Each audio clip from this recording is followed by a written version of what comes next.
Now at noon, broken trust as a Marion County daycare worker is accused of abusing 3 kids. Plus, seeing patients come in with traumatic injuries, being hit by vehicles. So we're running a pilot. We are going to be purchasing coupons, if you will, off of the online force for up to about 500 students. and tackling e-bike safety for teens, the steps that one group is now taking to protect young riders on the road. You are watching News 6 at noon. Streaming on clickorlando.com and broadcasting live. You're watching News 6 at noon. Thanks so much for joining us. We are starting right away with breaking news at noon. We're now learning more about the early return of NASA and SpaceX Crew 11 from the International Space Station. NASA posted this update from astronaut Mike Fink saying he was the one who experienced that medical event that required immediate attention. So Fink's update says the early return was to ensure that he could get, quote, advanced medical imaging that was not available aboard the ISS. We learned back in January that crew was coming back early because of a medical issue. And again, now we know it was Fink who experienced it. Of course, we're going to continue to stay on this, keep you updated right here on air and online at clickorlando.com. Meantime, a major story we're following today. This Marion County daycare worker, this is a woman we're going to be talking about for a while, was arrested and then made it out on bond following a very disturbing arrest. Her name is Laura Flores. She's accused of abusing 3 kids in her care. Accusations including picking one of them up, actually throwing them on a mat, and then the alleged crimes, all of them caught on camera. News 6's Mark Lehman tells us that he has been following this story. Here's the very latest. Deputies initially responded with the Department of Children and Families after a child was injured. It was during that investigation, the sheriff's office says they learned this same worker abused at least 3 children at the daycare. The Marion County Sheriff's Office posting this video of Laura Flores as she was escorted to jail in handcuffs. Deputies were called February 13th after a child was hurt at the Bright Beginnings Learning Center in Summerfield. Investigators say surveillance video showed Flores picking up that child and throwing them onto a mat. Major crimes detectives then became involved, and after reviewing more footage, they say Flores was seen abusing 2 other children. According to investigators, video showed Flores hitting one child on the back of the head and kicking another child, causing them to fall face first onto the floor. In separate incidents, detectives say Flores was seen hitting a child in the stomach, placing her foot on a child who was lying on the floor during nap time, and swaddling a child before slapping them across the face. Flores faces 3 counts of child abuse and bonded out of jail last night. The daycare where this happened issued a statement saying she is no longer an employee at Bright Beginnings Learning Center and that they are fully cooperating with the investigation. Mark Lehman, News 6. What a story, Mark. Thank you so much. 12:03 here. Let's talk about this forecast. Meteorologist Michelle Morgan this morning in for us. And we've got to just think about the glass half full, right? 3 days of chills. And already we're switching and turning to a little bit of heat in a few hours. Yeah, that's right. And things, if you haven't been outside quite yet, Lauren, it is gorgeous out there. There's enough chill, but we are looking at plenty of sunshine. And look at this. Temperatures are at 66 degrees and we'll be in the lower 70s as we go through the next couple of hours or so, staying in the lower 70s as we wrap up the afternoon. So things will begin to thaw out and things will get even warmer as we get closer to the weekend. Here's a look at your current temperatures. We're in the 60s across Central Florida, lower 70s in Titusville and Claremont. Here's a look at your pinpoint forecast, lower 70s through the afternoon, heading into the 5 o'clock hour, and then many of us getting into the lower 70s. So rain is on the way as we head into our Friday and Saturday. I'll have the timing on all of that coming up in my full forecast. All right, Michelle, thanks for keeping us on track. Winter Park police say the victim, who was identified in a deadly shooting last week, was only 18 years old. Police say his name was Javion Giorgio May Taylor. He was shot and killed on Railroad Avenue. This was when officers arrived and found May Taylor on the ground with at least 1 gunshot wound. They said he later died at the hospital. Now, investigators also added a person who was involved in that shooting actually came forward, but no arrests have been made. So if you do have any information about this situation, you are urged to contact police or Crime Line. E-bike safety, it's been something we've talked about for weeks now. It's been a major concern, especially for parents and schools, and now hospitals all across Central Florida. They're being roped into this. They're reporting a dramatic increase in injuries, all related to these motorized bikes, which can actually go up to 28 miles per hour and are treated still like regular bikes. News 6's Stephanie Rodriguez has been looking into these issues now.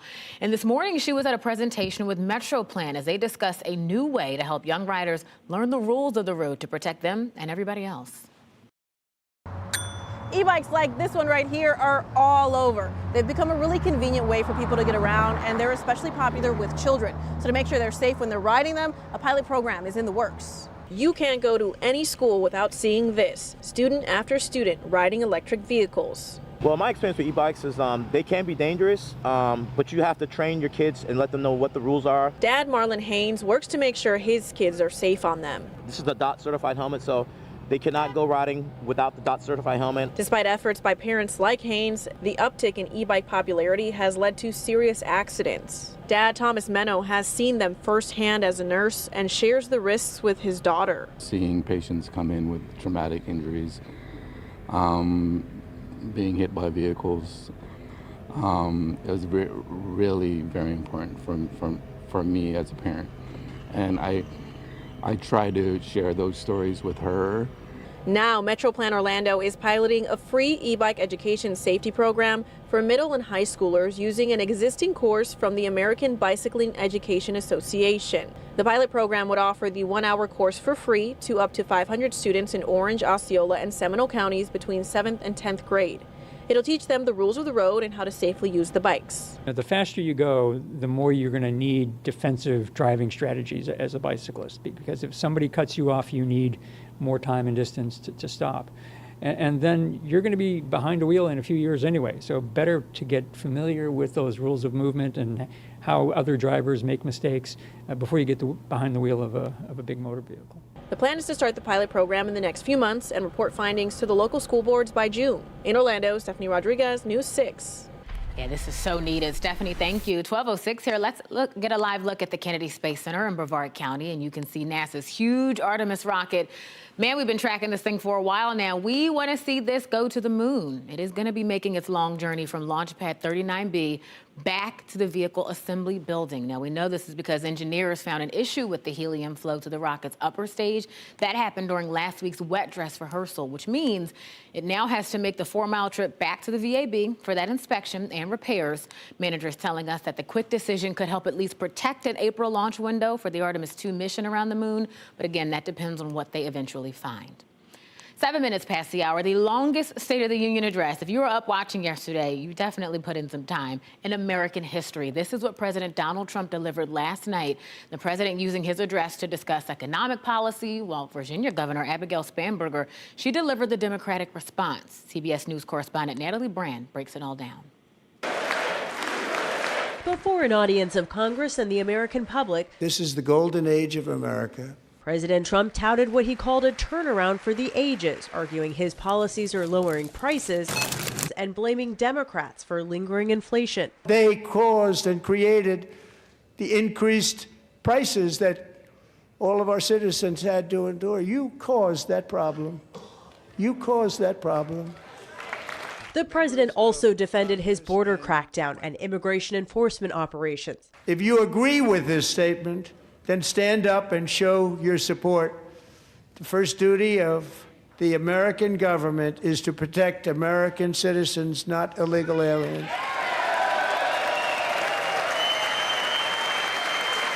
You should be ashamed of yourself not standing up. The president's assertion put the partisan divide on clear display. Of criminal aliens. It comes as Congress remains at an impasse over DHS funding, with Democrats pushing for ICE reforms after federal agents shot and killed 2 Minneapolis residents. They have killed American citizens in our streets, and they have done it all with their faces masked from accountability. Virginia Governor Abigail Spanberger, delivering the Democratic response, criticized the administration's tactics and argued it's her party that's focused on affordability. Is the president working for you? We all know the answer is no. The record-long State of the Union address saw a few moments of bipartisan unity as President Trump awarded 2 medals of honor. And this standing ovation for the gold medal-winning USA men's hockey team. Natalie Brand, CBS News, Capitol Hill. And there was even some controversy with that as well, because the women's team did not show up. All right, taking a ride here, still to come, with no driver. That is the future of trips home from work or really anywhere. The question is it safe? So still ahead, Trooper Steve looks into that question, and he lets us know what to expect when you ride a Waymo. This portion of the news is sponsored by Florida Lottery.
All right, you're going to want your seatbelt for this one. Modern technology is doing some incredible things. So just imagine ordering a ride, hopping in, and there's no driver. That is exactly what Waymo does. This is the company, and on its website, it's called a, quote, autonomous ride. It's hailing services all over Orlando now. We're wondering what's going to do, or how are they going to keep you safe? Well, today, Trooper Steve is looking into that. There's no question that this technology is incredible. They're operating in real time and in real traffic. But as Central Florida's only traffic safety expert and a former full-time state trooper, I've got a few questions. What would you say was, as a company, the biggest concern? But we do a lot of detailed mapping before we enter a new city. We do a lot of outreach to elected officials, if I understand. We do outreach to first responders to train them. We can plop it anywhere, and we have high confidence that it's ready to go. For years, I've told drivers the exact same thing. When you're behind the wheel, you are the one responsible for that vehicle. Your decisions, your actions, your liability. But what happens when there is no driver? We want to show passengers what the Waymo driver sees. Using 29 cameras, 6 radar, 5 LiDAR, and 4 audio sensors to hear and look out for sirens. All of this is combined into this picture you see in the car. I feel safe. I feel like there is something happening outside this car that I can't see. Does that make sense? Well, and what we want it to feel like is natural. If this vehicle crashes, who's responsible? The passenger, the company, the software developer, and whose insurance pays when something goes wrong? These aren't just legal questions. They affect victims, families, and anyone sharing the road with this type of technology. Although no one has the answers yet, Waymo has answered a lot of other questions. Like right now, we have a green light. Most drivers would be a little reckless and they would go, but you're it noticed that there's a pedestrian there. In the crosswalk, yeah. And by law, you've got to wait. We have to and yield. it yielded. By law, and also it's the right thing to do. And it's the right thing to do. We built the Waymo driver to be the world's most trusted driver, and that comes with experience, and that comes with the safety metrics to back that up. Companies like Waymo say their system are designed to be safer than human drivers, and the data so far is pretty promising. But bringing this into one of the busiest tourist regions in the world raises new real-world scenarios that haven't existed yet. We hear a lot from cyclists that they're like, a robot driving a car, I don't know about that. But when they see this map and they are encountering us around them, they understand that a Waymo driver will always see them and regard them. Millions of visitors, unfamiliar roads, heavy traffic, complex intersections. So where does the responsibility land? Over the coming weeks and months, these are questions that I'll be bringing to lawmakers and first responders, because the technology is here, but the safety framework needs to catch up. I'm Trooper Steve, News 6. And I love that Steve just sort of puts it all out there, right? We've got so many questions, but hey, technically he says they are safer than humans. Human error doesn't exist. Okay. Well, while we hop in our car with or without a driver, we're going to have the heat on today, but then we can turn it down, maybe even put on the air. Yeah, that's right. So we're going to have the switch from the heat to the AC. Now, we're looking at a much milder day ahead where our daytime highs will be in the 70s across the region. And then after today, we'll be above average, getting back into the lower 80s before a cold front arrives late Friday into early Saturday morning, increasing that rain.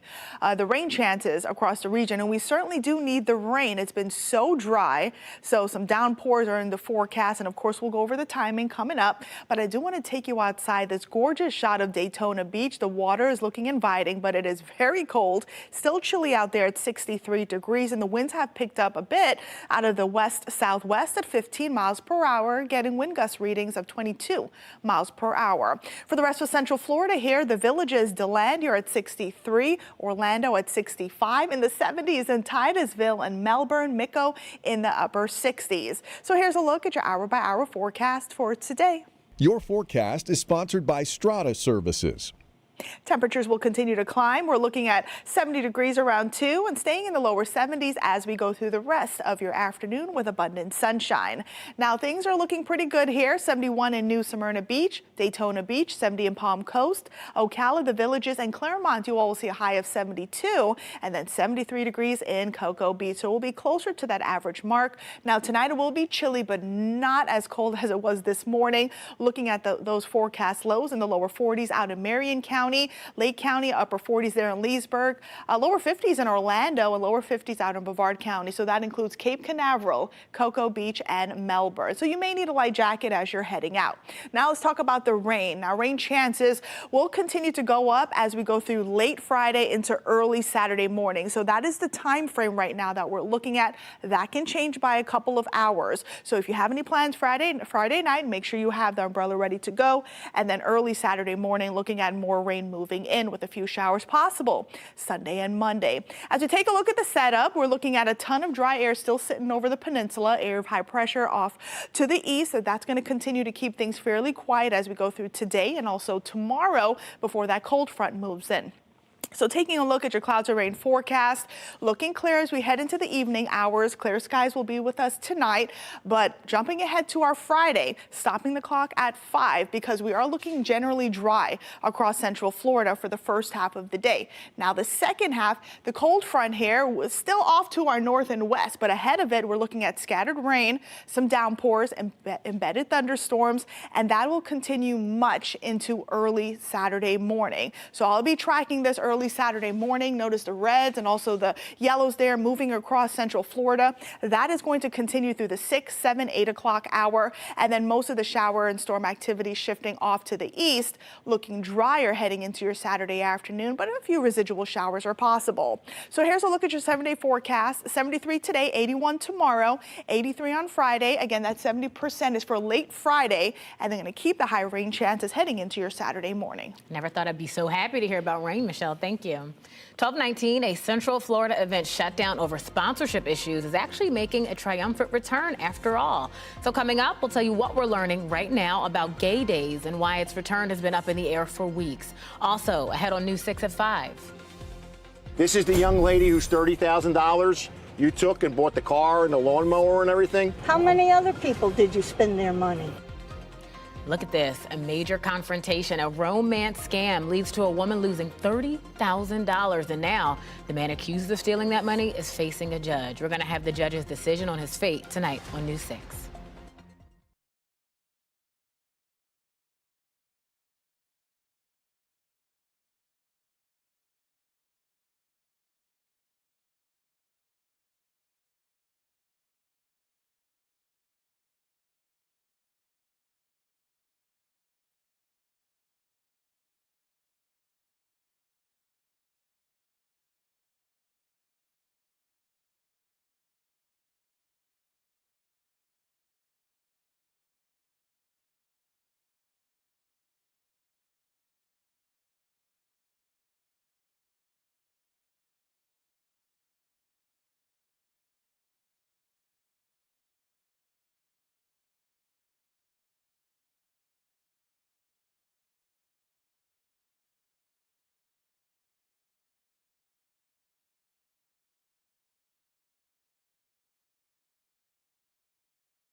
Well, the party is officially back on after nearly 2 weeks of uncertainty. Organizers of Orlando's official Gay Days now says the celebration is coming back this June. That event was actually put on hold earlier this month, all after issues with corporate sponsors.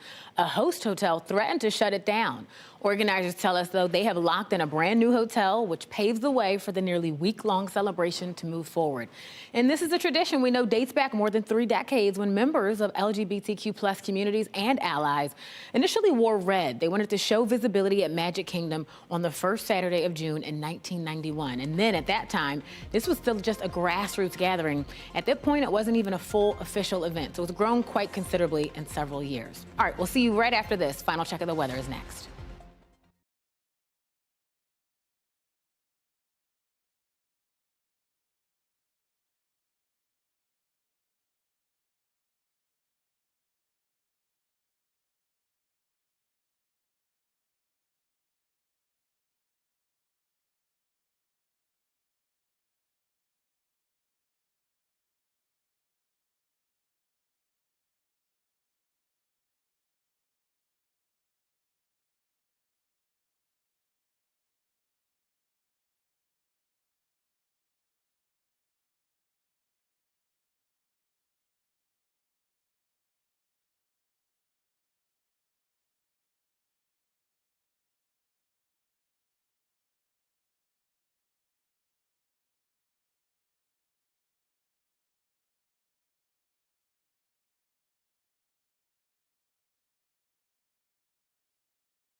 Welcome back. Time now is 12:26, and if you haven't stepped outside, it is gorgeous out there. Things will continue to warm as we go through today with a high of 73 under partly cloudy conditions. Now we're going to warm things up as we go through our Thursday and Friday in the lower 80s, but a cold front is on the way that is going to increase our rain chances late Friday into early Saturday morning. So keep that in mind. It's not going to rain all day. Highs in the upper 70s on Saturday, lower 80s on Sunday, and then drying out as we head into the next week, Lauren. You just package it up so beautifully. You're Why, like, it'll thank be you. cold, but it brings the rain, which we very much need. A little bit of something here and there. And then There the you heat go. comes right back. See, we got to keep you around.